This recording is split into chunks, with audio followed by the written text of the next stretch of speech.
भाकरी करते मी चुलीवर मस्त अशा चालू होत्या भाकरी माझ्या. हे बघा, भाकरी झाल्या होत्या.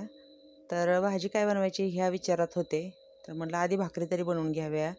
तर हे इकडे बघा, ही आमची मणिमऊ कशी बसली आहे बघा. खूप सारा कंटाळा आलेला होता. आज रानात लावली ती खरबुजं, त्याच्यामुळे खूप पाय वगैरे दुखत होते, आळस आलेला होता.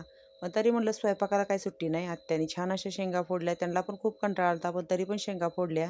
आणि आत्याने छान असे म्हणले खायलाच मिळत नाही म्हणून आणले होते डाळे. ते हे करून दिले, काढून दिले. आता मी ह्याला तव्यात छान असं भाजणार आहे. कसं होतं, असून पण आम्हाला ना रानातल्या कामामुळे वेळ मिळत नाही. मग आत्या म्हणल्या चल मी आत्ता काढून ठेवते, तू छान असं तव्यात भाजून घे. इकडे बघा, शेंगदाणे आत्याने एवढे फोडले. कंटाळा आला तरी त्याने आज खूप काम केलं होतं. आणि हे हलतच नाही चुलीजवळून, सारखी ओरडत बसलेली असते चुलीजवळ. तर म्हणलं नाही, मी सोलून देते म्हणजे खायला हे होते, सकाळी आपल्याला भाजल्यावर खायला भेटेल. तर छान असे मी डाळे हे करून घेतले, तव्यात भाजून घेतले. म्हटलं मस्त असं उद्या रानात घेऊन जाता येईन, खाता येईन म्हणून म्हटलं चला भाजून तर ठेवूयात, वेळ आहे तोपर्यंत.